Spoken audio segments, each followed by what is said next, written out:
Hello guys, let's start a new video that is based on मध्यकालीन इतिहास मतलब medieval period. आज दोस्तों हम लोग बात करने वाले हैं अपने एक बहुत ही महत्वपूर्ण टॉपिक जो कि आपका है मध्यकालीन भारत। इसमें हम बात करेंगे दोस्तों अपने भारत मतलब अपने देश में आने वाले प्रथम मुस्लिम शासक की, जिसकी वजह से दोस्तों एक बहुत बड़ा परिवर्तन और बहुत बड़ा बदलाव आया हमारे देश में। और आज उसी टॉपिक पर दोस्तों बात करने वाले हैं जो कि है हमारा मध्यकालीन भारत से आने वाला। दोस्तों आज का टॉपिक है मध्यकालीन भारत और इसमें हम लोग बात करेंगे अरब देश से आने वाले। यहाँ पर एक शासक हुआ है जो अरब देश से दोस्तों आता है और अरब देश से आने वाले उस शासक का नाम है मोहम्मद बिन कासिम। मोहम्मद बिन कासिम। दोस्तों अगर बात करें मोहम्मद बिन कासिम की तो सबसे पहला प्रश्न जो हर एक एग्जामिनेशन में अलग अलग एग्जामिनेशन के फॉर्मेट में अभी तक बना हुआ है वो ये है कि मोहम्मद बिन कासिम के भारत आने का कारण क्या था। पहला प्रश्न तो यहां पर बनता है। दूसरी बात, मोहम्मद बिन कासिम से संबंधित अगला प्रश्न ये बनता है कि मोहम्मद बिन कासिम जो था वो किस देश का था या कहां का निवासी था, तो वो अरब देश का निवासी था। अगला प्रश्न, एक प्रश्न दोस्तों जो पूछा गया है आपकी परीक्षा में वो ये है कि भारत में, इन सारे प्रश्नों को दोस्तों आपको एक एक करके नोट करना है, अपने हाथ में कॉपी और पेन लेकर के बैठिए और सारे नोट्स बनाते चलिए क्योंकि ये सारे प्रश्न कहीं ना कहीं आपके किसी भी एग्जामिनेशन में पूछे हुए प्रश्न हैं। भारत में आने वाला प्रथम अरब शासक, ये पहला पॉइंट कि भारत में आने वाला पहला अरब शासक कौन था, तो वो मोहम्मद बिन कासिम था। और इसके साथ साथ याद रखिए कि ये पहला सफल शासक भी था दोस्तों जो भारत पर जो है यहाँ पर आक्रमण करता है और उसमें उसको सफलता भी मिलती है। लेकिन अब बात करेंगे दोस्तों कि इसके मोहम्मद बिन कासिम के भारत आने का वास्तविक कारण क्या है। अभी तक आपने सुना होगा कि हर एक किताब में आपको एक ही कारण मिला है कि उसका वास्तविक कारण यहाँ पर आने का था लूट करना। लेकिन अब मैं आपको दोस्तों आज एक ऐसे कारण से अवगत कराने वाला हूं जो वास्तव में शायद ही आपने सुना हो या फिर आपके लिए एकदम नया हो। मैं आपको आज उस कारण से बताने वाला हूं। यदि दोस्तों वीडियो अच्छी लग रही है तो प्लीज मुझे कोऑपरेट करने के लिए और मुझे मोटिवेट करने के लिए एक बार उसे लाइक करके शेयर जरूर करिएगा ताकि आपके जितने भी साथी हैं आपके उन सब तक ये बात पहुंच सके कि आज यहाँ पर मोहम्मद बिन कासिम के अरब से यहाँ आने का वास्तविक कारण क्या है। दोस्तों हर एक बुक में आपको यही मिला है कि उसका यहाँ पर आने का वास्तविक कारण लूट करना था, लेकिन आज मैं आपको बताने वाला हूँ कि उसका वास्तविक कारण क्या है।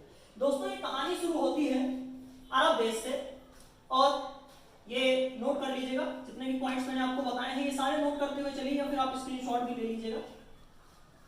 दोस्तों ये कहानी आपकी शुरू होती है, बात है 712 ईस्वी की और 712 ईस्वी में एक राजा हुआ करता था अरब देश का जिसका नाम था अल हिजाज। कहीं कहीं पर अल हिजाज भी है और कहीं कहीं अल हजाज आपको मिलेगा। अल हजाज राजा हुआ करता था और उस अल हजाज राजा के दोस्तों व्यापार वो करता था भारत से। और भारत में उस समय दोस्तों सिंध प्रांत का एक राजा हुआ करता था जिसका नाम था दाहिर। तो अगर कहानी अच्छी लगे और अगर आपको वास्तविक कारण अच्छा लगे तो प्लीज मैं आपसे एक बार फिर से यही कहूंगा कि लाइक करके शेयर करिएगा ताकि आज के बाद आपके मन का जो संशय है उसके वास्तविक कारण को लेकर के वो दूर हो जाए। दोस्तों अल हजाज ये राजा है दोस्तों आपका अरब देश का और भारत में सिंध प्रांत का राजा दाहिर है। ये यहां से व्यापार कर रहा होता है भारत से। दोस्तों होता यह है कि अल हजाज के जो जहाज हैं वो भारत को जिस समय आ रहे थे उस समय एक बंदरगाह उस समय पड़ता था, एक बंदरगाह वहां पर दोस्तों यहां पर था जिस बंदरगाह पर इसके जहाजों को दोस्तों इसके पानी के जहाजों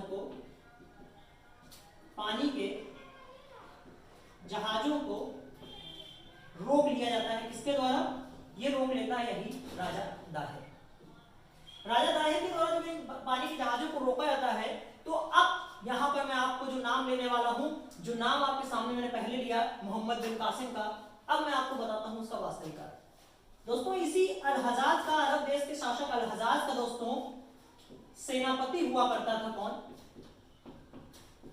अल-हज्जाज का दोस्तों सेनापति हुआ करता था मोहम्मद बिन कासिम।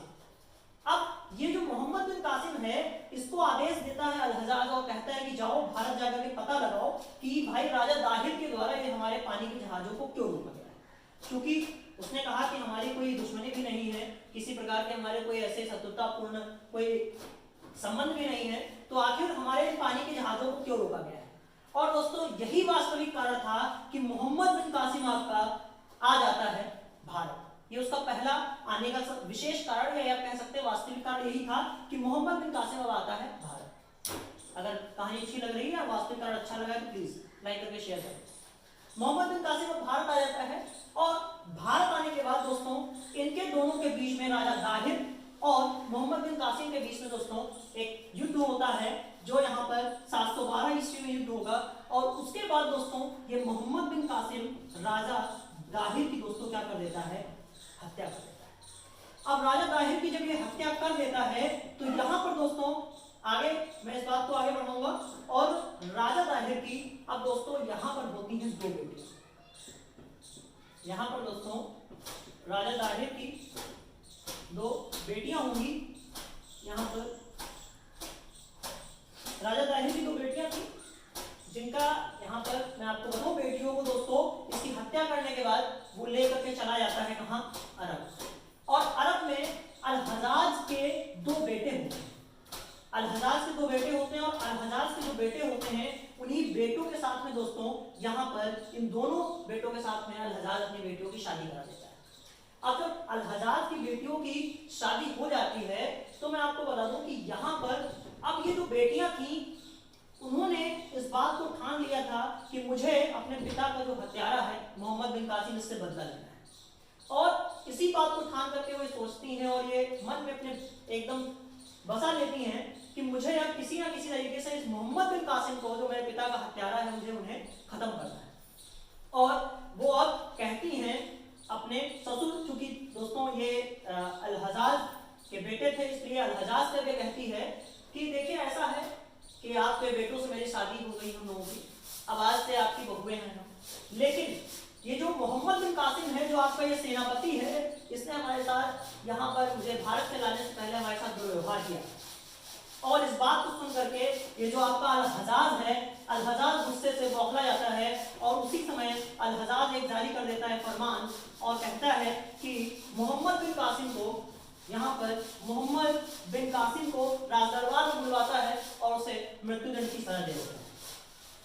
बात मृत्युदंड की सजा दे देने के बाद कहा यह भी जाता है कि उसके बाद यहाँ पर मोहम्मद बिन कासिम जो था वो बुलवाता है अपने, यहाँ पर जो उसकी बीवी रहती है उसको जेल में बुलवाता है। और उसके बाद ये बताया जाता है कि मोहम्मद बिन कासिम उसी समय एक लेटर लिखता है, एक पत्र लिखता है, और उसमें वो ये लिखता है कि मैं बेगुनाह हूँ और अपने सिर को उसी समय जो है वहीं जेल में ही अपने सिर को काट करके एक प्लेट में रखवा करके अपनी जो उसकी जो वाइफ थी, मतलब जो उसकी पत्नी थी, उसके द्वारा अल-हज्जाज को भिजवा देता है और उससे कहता है कि मेरे जो बेगुनाही का सबूत है वो इससे बड़ा नहीं हो सकता है। और यहाँ पर दोस्तों जैसा कि मोहम्मद बिन कासिम यहाँ पर आया था, ये मैंने आपको वास्तविक कारण बताया, और 700 यहाँ पर ये 12 ईस्वी में यहाँ पर आया था और 714 ईस्वी में दोस्तों यहाँ पर मोहम्मद बिन कासिम जो था उसका काम खत्म हो जाता है।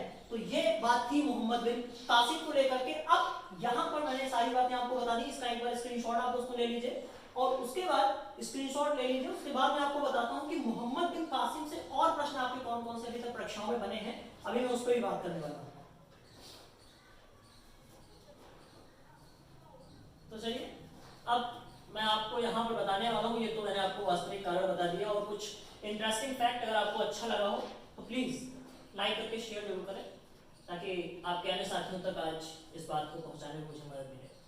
और अगर आप चाहते हैं कि इस तरह के अपडेट्स आपको और इस तरह की वीडियोस आगे मिलते रहें, और अगर आप अपने किसी भी तरह की परीक्षा की तैयारी कर रहे हैं या फिर उत्तर प्रदेश पुलिस जो इसका इस समय ट्रेंड में जो एग्जाम है, अगर आप उसकी तैयारी कर रहे हैं तो चैनल को सब्सक्राइब करके बेल आइकन को जरूर में, ताकि ऐसे हर एक टॉपिक वाइज, अब मैं आपको हर दिन एक टॉपिक वाइज जहां से अलग अलग परीक्षाओं में दोस्तों प्रश्न बने हैं, उन सारे प्रश्नों का कलेक्शन मैं लेकर के आपके बीच जरूर आऊंगा।